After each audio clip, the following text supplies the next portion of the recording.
ಪ್ರಿಯಂ ಮೂಷಿಕವಾಹನ ಮೋದಕ ಪ್ರಿಯಂ ಮಹಾಗಣಪತಿಂ.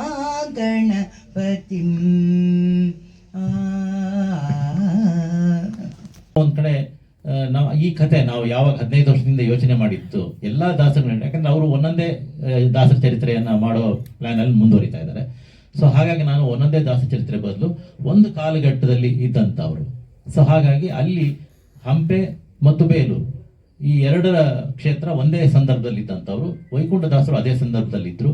ಅವರು ಬೇಲೂರಿನಲ್ಲೇ ಇರೋರು. ಆದರೆ ಅವರ ಬಳಿ ಈ ಪುರಂದರದಾಸರು ಮತ್ತೆ ಕನಕದಾಸರು, ವಾದಿರಾಜರು ಇವರೆಲ್ಲ ವೈಕುಂಠದಾಸರನ್ನು ಭೇಟಿ ಮಾಡ್ತಾರೆ.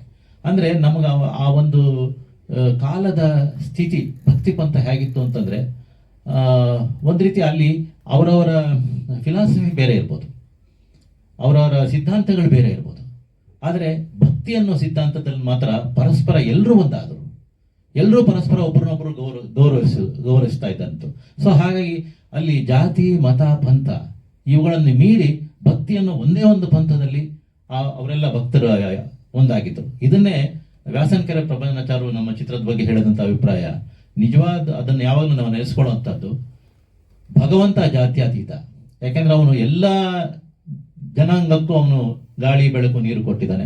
ಹಾಗೆ ಭಕ್ತರು ಜಾತ್ಯತೀತರು, ಯಾಕೆಂದ್ರೆ ಅವರಿಗೆ ಭಗವಂತ ಒಬ್ಬನೇ ಬೇಕು. ಈ ತರದೊಂದು ನಮ್ಮ ವ್ಯಾಸನಕೆರೆ ಪ್ರಬಂಧ ಅವರಿಗೆ ಕನಕಶ್ರೀ ಪ್ರಶಸ್ತಿ, ಐ ಥಿಂಕ್ 2 ವರ್ಷದ ಹಿಂದೆ ಕನಕಶ್ರೀ ಪ್ರಶಸ್ತಿ ಕೊಟ್ಟರು. 5 ಪುಸ್ತಕಗಳು ಕನಕದಾಸರ ಬಗ್ಗೆ ಬರೆದಿದ್ದಾರೆ ಅವರು.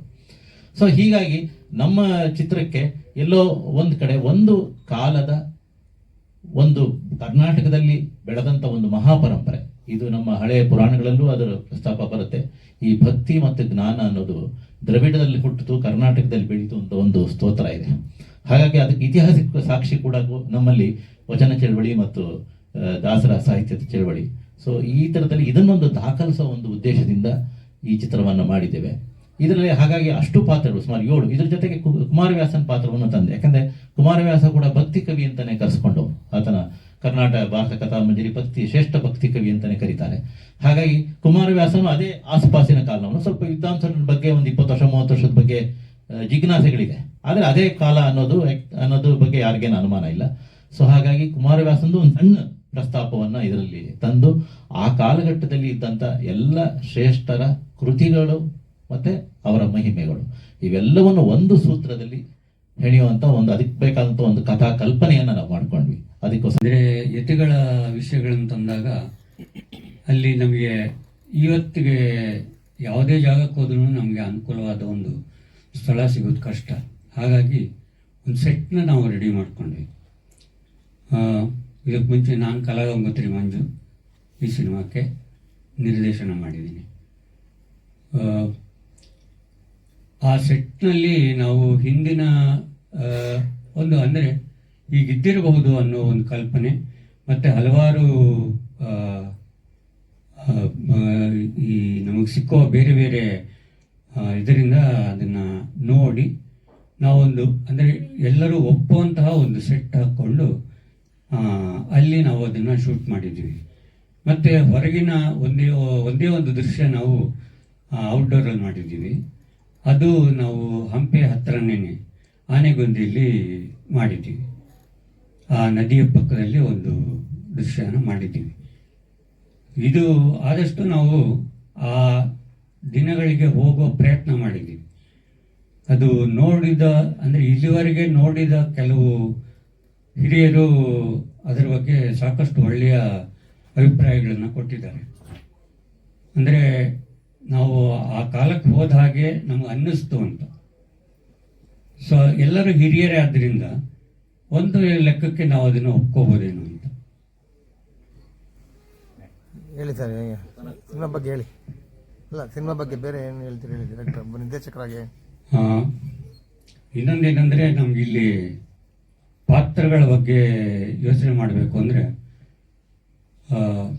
ನಾವು ಅಷ್ಟು ಜನ ಕೂತು ಯಾವ್ಯಾವ ಪಾತ್ರಗಳನ್ನು ಯಾರ್ಯಾರು ಮಾಡಿದ್ರೆ ಉತ್ತಮ ಅನ್ನೋ ಒಂದು ವಿಷಯಕ್ಕೆ ಬಂದಾಗ ವ್ಯಾಸತೀರ್ಥರ ಪಾತ್ರಕ್ಕೆ 3 ವಯೋಮಿತಿಯಲ್ಲಿ ಬರುತ್ತೆ ಕ್ಯಾರೆಕ್ಟರ್. ಅಂದರೆ ಸ್ವಲ್ಪ ಯಂಗಾಗಿ, ಮತ್ತು ಮಧ್ಯ ಇದರೊಳಗೆ, ಮತ್ತು ಹೆಚ್ಚು ವಯಸ್ಸಾದ ಪಾತ್ರ. ಈ ಹಿಂದೆ ಒಂದು ರಾಘವೇಂದ್ರ ಮಹಿಮೆ ಎನ್ನುವ ಇದರೊಳಗೆ ನಾನು ಶ್ರೀಧರ್ ಅವ್ರ ಜೊತೆಗೆ ಒಂದು 3 ವರ್ಷ ನಾನು ಕೆಲಸ ಮಾಡಿದ್ದರಿಂದಾಗಿ ಈ ಪಾತ್ರ ಅವ್ರು ಚೆನ್ನಾಗಿ ಸೂಟ್ ಆಗಬಹುದು ಅಂದ್ಕೊಂಡು ಅದ್ರ ಬಗ್ಗೆ ಮಾತಾಡಿ ಶ್ರೀಧರ್ ಅವ್ರ ಹತ್ರ ಮಾತಾಡಿದಾಗ ಅವ್ರು ಭಾಳ ಖುಷಿಯಿಂದ ಒಪ್ಕೊಂಡ್ರು. ಸೊ ಆ ಪಾತ್ರಕ್ಕೆ ಅವರು ಭಾಳ ಚೆನ್ನಾಗಿ ಅವರ ಇಡೀ ಅವರ ಭಾವನೆಗಳನ್ನು ಧಾರೆ ಎರೆದಿದ್ದಾರೆ ಅಂತಲೇ ಹೇಳಬೇಕು. ಮತ್ತು ಶ್ರೀಪಾದರಾಜರ ಪಾತ್ರಕ್ಕೆ ರಮೇಶ್ ಭಟ್ ಅವರು ಮಾಡಿದ್ದಾರೆ. ಅದು ಸಣ್ಣ ಪಾತ್ರ ಆದರೂ ಚಿಕ್ಕದಾದರೂ ಚೊಕ್ಕವಾಗಿ ಮಾಡಿರೋವಂಥ ಒಂದು ಪಾತ್ರ. ಅವರು ಭಾಳ ಅಂದರೆ ಕಲಾವಿದರು ಎಲ್ಲರೂ ನಮಗೆ ಬಹಳನೇ ಸಹಕಾರ ಕೊಟ್ಟಿದ್ದಾರೆ. ಇದ್ರ ಜೊತೆಗೆ ಈ ಎತ್ತುಗಳ ವಿಷಯಕ್ಕೆ ಬಂದರೆ ವಾದಿರಾಜರ ಪಾತ್ರನ ನಟರಾಜ್ ಅಂತ ಈ ರಾಮ ರಾಮಾರೇನಲ್ಲಿ ಮುಖ್ಯ ಪಾತ್ರ ಮಾಡಿದ್ದು ಅವನು. ಸೊ ಅವನು ಮಾಡಿದ್ದಾನೆ. ಮತ್ತು ಪುರಂದರದಾಸರ ಪಾತ್ರಕ್ಕೆ ನಾಯಕ್ ಅವರು ವಿಜಯಾನಂದ್ ನಾಯಕ್ ಅವರು ಮಾಡಿದ್ದಾರೆ. ಕನಕದಾಸನ ಪಾತ್ರಕ್ಕೆ ಅಜಯ್ ರಾಜ್ ಅಂದರೆ ನಂಜುಂಡ ಅಂತ ಮುಕ್ತದಲ್ಲಿ ಸಾಕಷ್ಟು ಹೆಸರು ಮಾಡಿದ ನಂಜುಂಡ ಕನಕದಾಸರ ಪಾತ್ರ ಮಾಡಿದ್ದಾರೆ. ಇನ್ನು ಎಲ್ಲರಿಗೂ ಗೊತ್ತಿರುವಂಥದ್ದು ರಾಮಕೃಷ್ಣ ಅವರು ವೈಕುಂಠದಾಸರ ಪಾತ್ರ ಮಾಡಿದ್ದಾರೆ.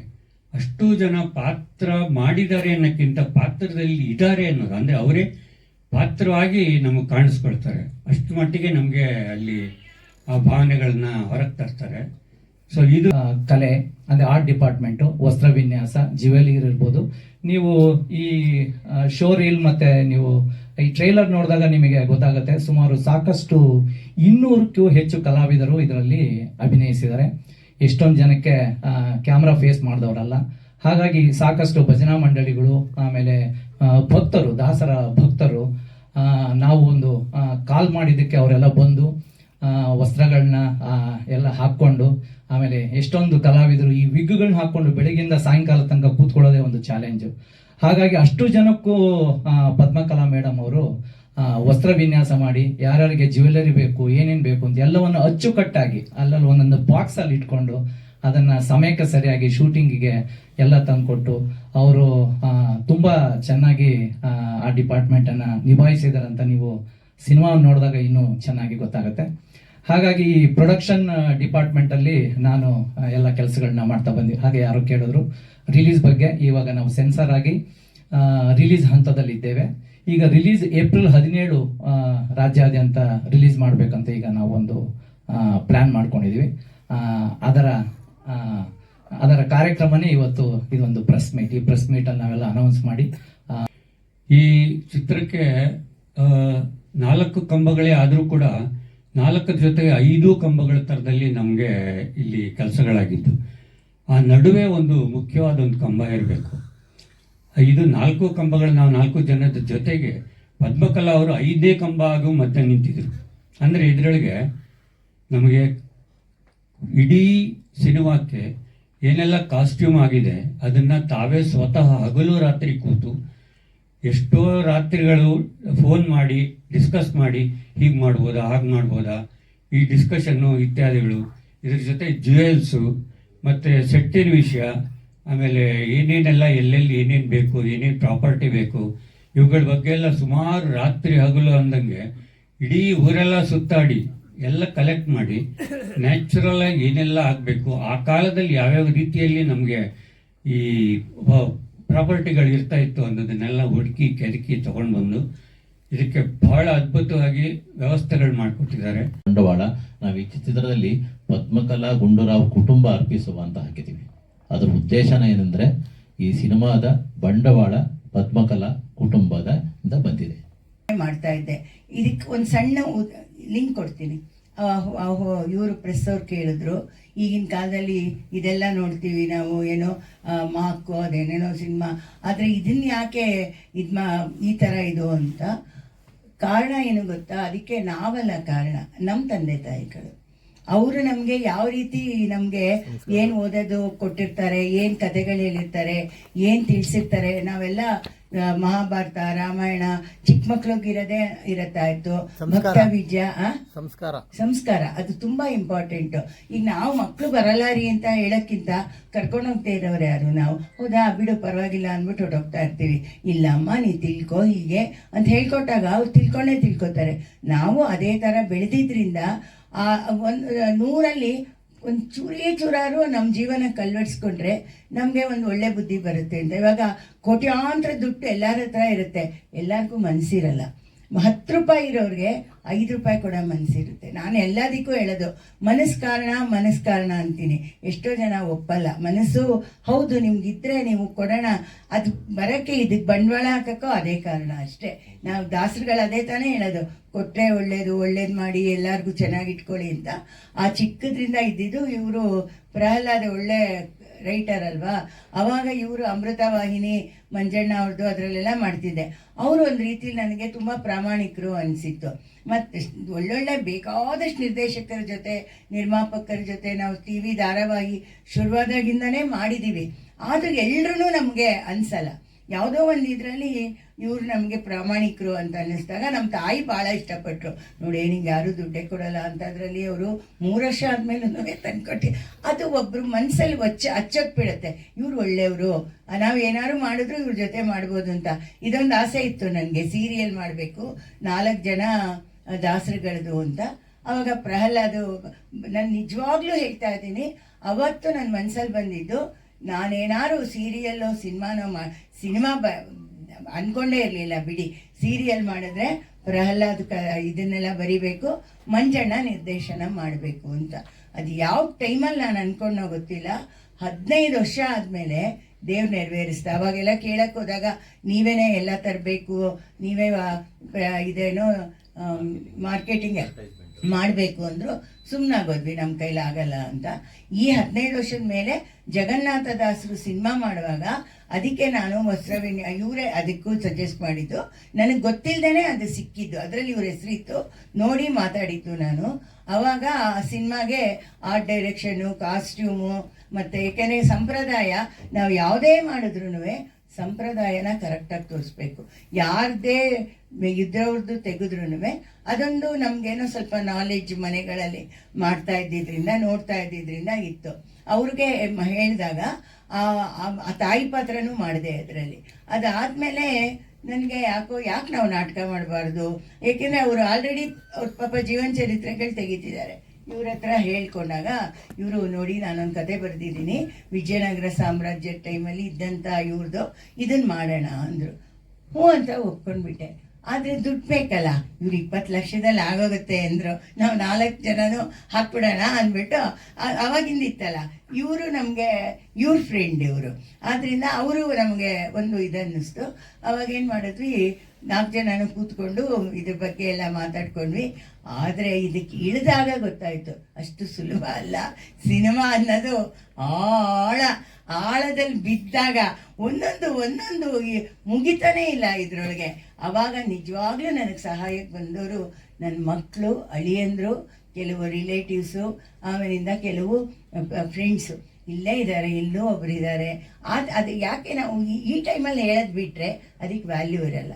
ಹೌದೋ ಇಲ್ವೋ? ಯಾವುದೇ ಒಂದು ಕೆಲಸ ಒಳ್ಳೆ ಕೆಲಸ ಆಗಬೇಕಾದ್ರೆ ಎಲ್ಲರ ಇನ್ನೂ ಒಂದು ಹೇಳ್ತೀನಿ ಕೇಳಿ. ನಾನೇನು ತಿಳ್ಕೊಂಡ್ಬಿಟ್ಟಿದ್ದೆ ಅಂದರೆ, ಇನ್ವೆಸ್ಟ್ನ ಯಾರು ಬೇಕಾದ್ರೂ ಮಾಡ್ತಾರೆ, ನಾವು ಒಳ್ಳೆಯವರಲ್ವಾ, ನಂಬಿಟ್ಟು ಎಲ್ಲ ಕೊಟ್ಬಿಡ್ತಾರೆ ಅಂದ್ಕೊಂಡ್ಬಿಟ್ಟಿದ್ದೆ. ಹೋಗ್ಬಿಟ್ಟು ನೀವು ಇನ್ವೆಸ್ಟ್ ಮಾಡ್ತೀರಾ ಅಂತಿದ್ದೆ. ಅವರು ನೋಡೋಣ ಆಗಲಿ, ಆಮೇಲೆ ಅಲ್ಲ ಆಗಲಿಲ್ಲ. ಅವಾಗ ನನಗೆ ಆವಾಗ ಇದೆಲ್ಲ ಹಿಂಗಾಗೋದಲ್ಲ. ಈಗ ಸುಳ್ಳು ಹೇಳೋರಿಗೆ ಕೊಟ್ಬಿಡ್ತಾರೆ ಎಲ್ಲರೂ. ಆದರೆ ನಾವು ನಿಜವಾಗ್ಲೂ ಅದು ತೋರಿಸ್ಬೇಕಲ್ಲ. ನನ್ನ ಮೇಲೆ ನಿಜವಾಗ್ಲೂ ನಂಬಿಕೆ ಇರೋ ಅಂಥವ್ರು ಕೆಲವೇ ಜನ ಕೊಟ್ಟರು ಅದು ತುಂಬ ಸಾರ್ಥಕವಾದ ಒಂದು ಒಳ್ಳೆ ಸಿನಿಮಾಕ್ಕೆ ಹೋಗಿದೆ. ಅದು ವಾಪಸ್ ಬರಬೇಕಾದ್ರೆ ನಾವು ಎಲ್ಲ ಮರ್ಯಾದೆ ಉಳಿಬೇಕಲ್ಲ ಅಲ್ವಾ? ಎಲ್ಲ ನಂಬಿಕೆ ತಾನೇ ತುಂಬ ಇಂಪಾರ್ಟೆಂಟು. ಯಾವ್ಯಾವುದೋ ಸಂದರ್ಶನ ನೋಡಿದಾಗೆಲ್ಲ ಭಯ ಆಗುತ್ತೆ, ಅವರೆಲ್ಲ ನಿರ್ಮಾಪಕರಿಗೆಲ್ಲ ಹಿಂಗಾಗೋಯ್ತು ಹಂಗೆ. ಆದರೆ ನಾನು ಮಾತ್ರ ಕೃಷ್ಣನ್ ನಂಬಿದ್ದೀನಿ, ಆ ಕೃಷ್ಣನೇ ನಡೆಸ್ತಾ ಇದ್ದಾನೆ ಅಂದ್ಕೊಂಡಿದ್ದೀನಿ. ಆ ಕೃಷ್ಣನಿಂದ ನಿಜವಾಗ್ಲೂ ನಮ್ಮ ಸಿನಿಮಾ ಚೆನ್ನಾಗಿ ಹೋಗುತ್ತೆ. ನೀವಂಥವ್ರು ಎಲ್ಲರ ಸಹಕಾರ ಇದೆ. ಇಡೀ ಪ್ರಪಂಚದಾದ್ಯಂತ ಈ ಸಿನಿಮಾನ ನಾವು ಬಿಡುಗಡೆ ಮಾಡಬೇಕು ಅಂತಿದ್ದೀವಿ.